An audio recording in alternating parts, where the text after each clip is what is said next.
Hello guys, I hope you all are doing good. We are discussing the electromagnetics or EMFT, and today in this session we are going to talk about the continuity equation and the relaxation time. I hope you all have seen the previous videos. This is a lecture series and I hope you guys are watching it like a lecture series. Some of the things are related from the previous videos. So first of all, in this session we are going to talk about the continuity equation. We will be seeing its derivation.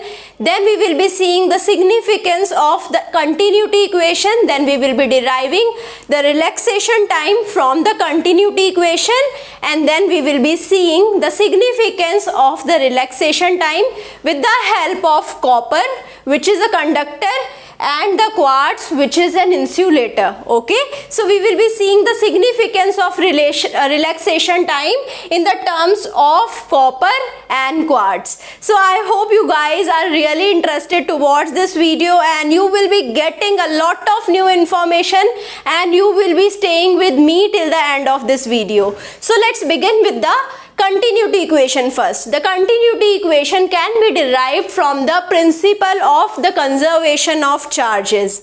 Okay, so I hope you know the principle of the conservation of charges. I can state the principle of the conservation of charges in the form of words, and here I have done it. Okay, so the rate of decrease of charge within a given volume will be equal to the net outward current flow through the surface of this volume. Okay, so let's suppose if I have this volume. So okay, I have some charge present inside this volume.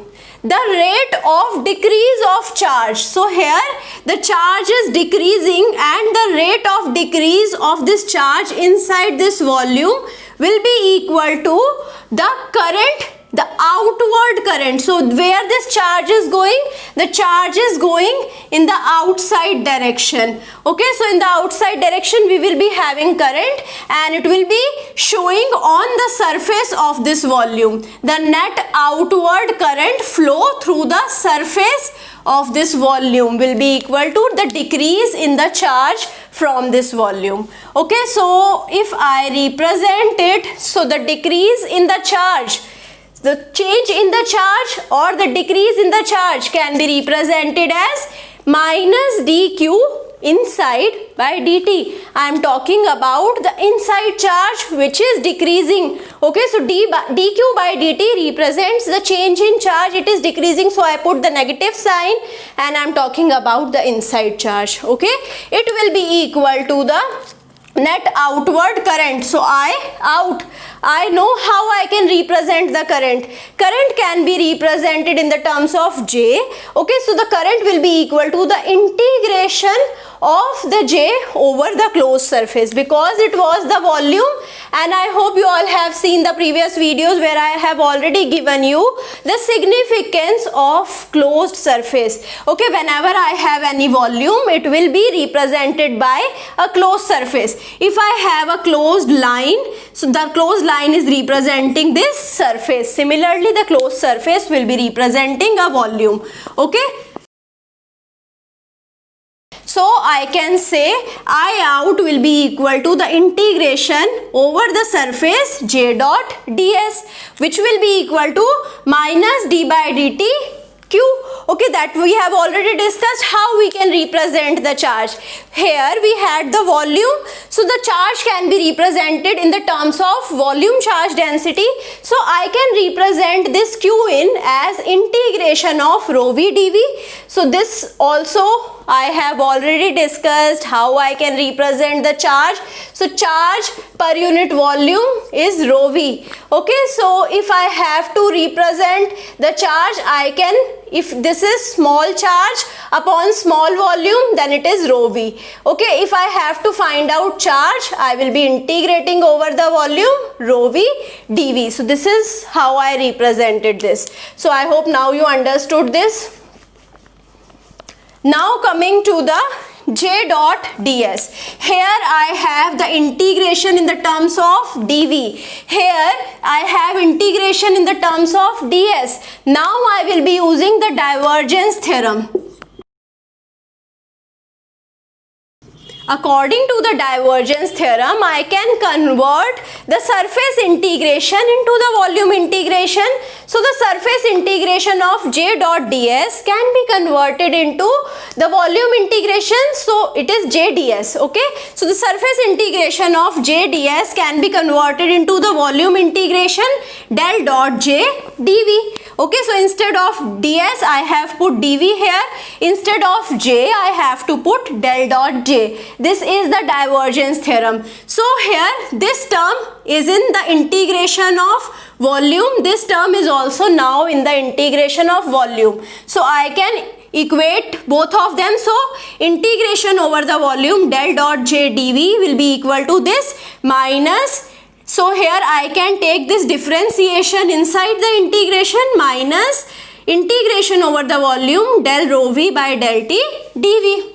Okay, so why I didn't cancel out this integration from the differentiation? Because here I will be observing both of the integrations in the terms of volume. Because these are both of the integrations in the terms of volume, then I can equate the inside things. Okay, I can equate del dot j with del rho v by del t. So I can say these things which are in the black circle, so these things are equal.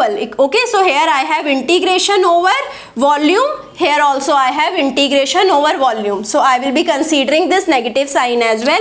So del dot j is equal to minus del rho v by del t, and this is actually the continuity equation. What does it mean? First of all, it is derived from the conservation of charge. So it is derived from the law of conservation of charge. Okay, from there only I have derived it.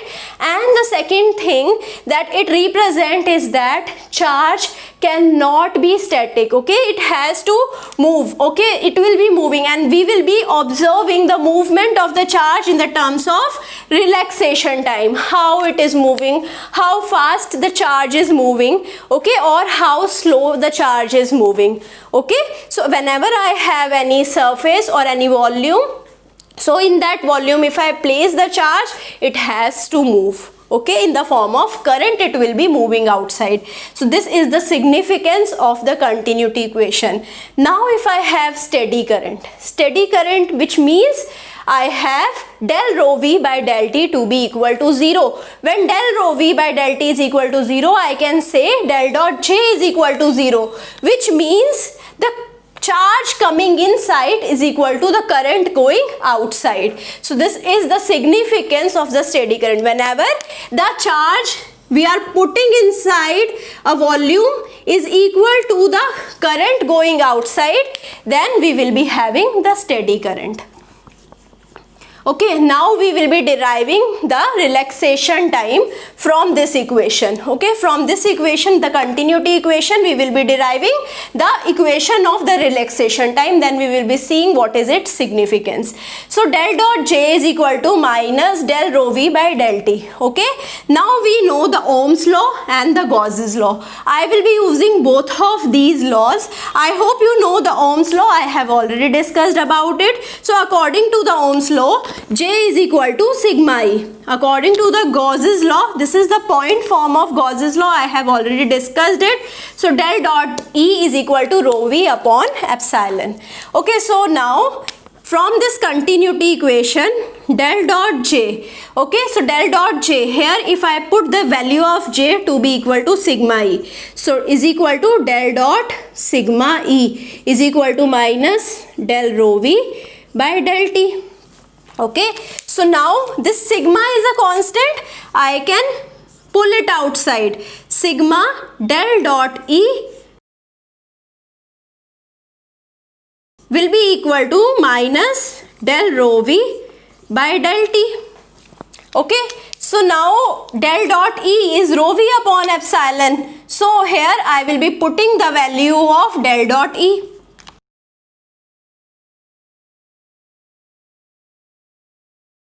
sigma into rho v upon epsilon is equal to minus del rho v by del t. Okay, now I have to find out the relaxation time.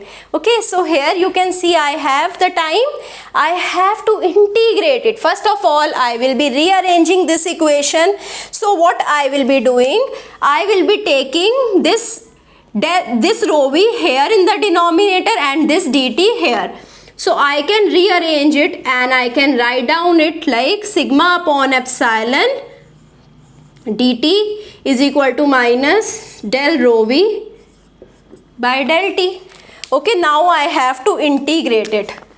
So sigma upon epsilon integration of dt will be equal to, sorry, here I have rho v. Okay, so this rho v will be going in the denominator, this dt will be going here. So sigma upon epsilon dt will be equal to minus del rho v by rho v. So here integration of del rho v by rho v, and I know both of the integrations. So sigma upon epsilon naught t plus c, let's take any constant c, it will be equal to minus ln of rho v. Okay, so now here if I have to find out the value of c, let's put t is equal to 0. Okay, so at t is equal to 0, rho v is equal to rho naught. Okay, at t is equal to 0, I have some initial volume charge density. Okay, so whatever the surface or the volume I am having, in that volume I have some initial charge and it is forming the volume charge density rho naught. Then it will the charge will start to move and it will be coming outside in the form of current. So initial charge density is rho naught. So now let's put the value. So if I put t is equal to 0, c will be equal to minus of ln rho naught. Okay, so now let's put the value of c in the equation.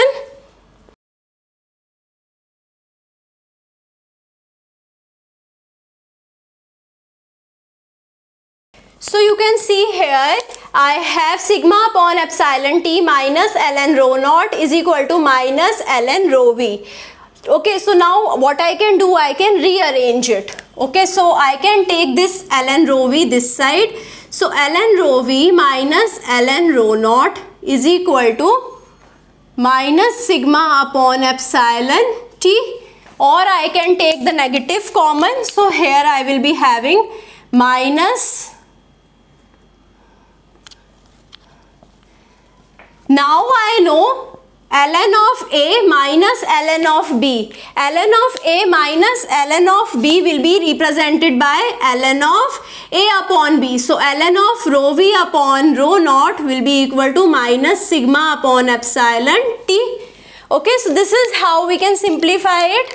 Now if I have to remove this ln, because what I have to find out, I have to find out the charge density. Okay, I am interested in finding out the final charge density, that was rho v. Okay, so rho v upon rho naught will be equal to, I am taking exponential both sides, so e raised to power minus sigma upon epsilon t. Okay, so this equation will be used to find out the continuity equation, and again if I go back I will find out the continuity equation, and from here I can find out the relaxation time. So I can represent this equation as rho v upon rho naught is equal to e raised to power minus t upon tau t, where tau t is the relaxation time.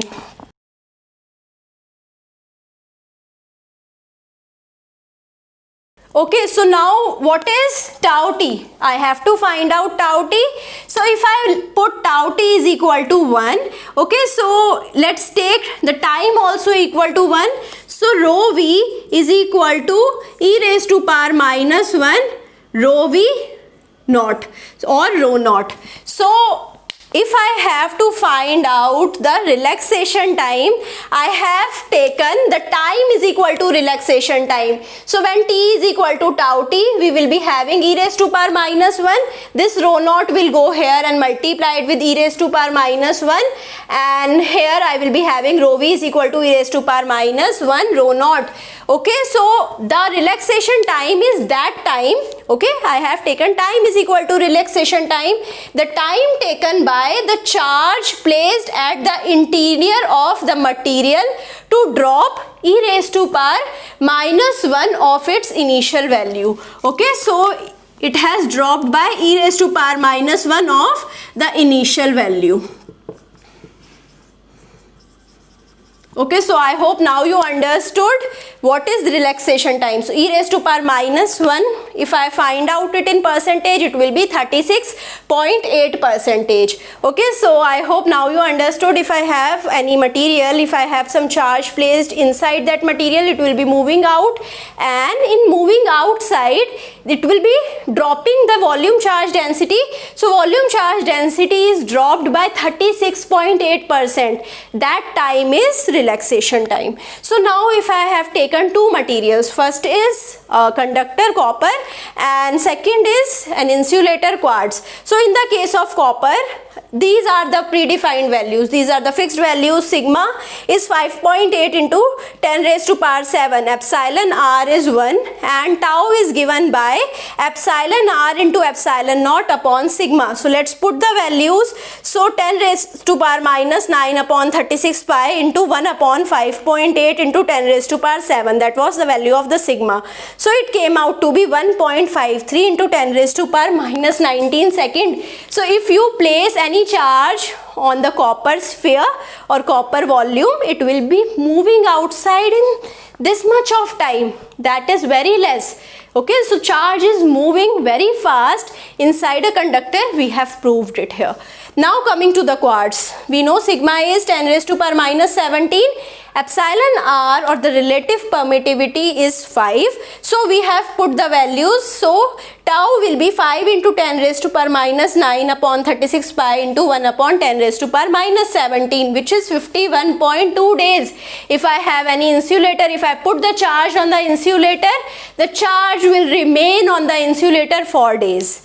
Okay, this is how I can differentiate that. We all know that the charge on the insulator will be present for a longer duration of time and the charge on the conductor will go away in a very short duration of time, and we have proved it with the equation of the relaxation time. I hope you understood each and everything that I have discussed in this video. If you still have any kind of doubt, you can put the doubt in the comment or you can reach out to me on my any social media site. I will be happy to help you. I hope you like this session, and if you like it, you can reach out to me and you can give me the feedback. That is the utmost thing that I require for the motivation, and you can push the like button, you can subscribe the channel, and you can share it with your friends. Thank you so much.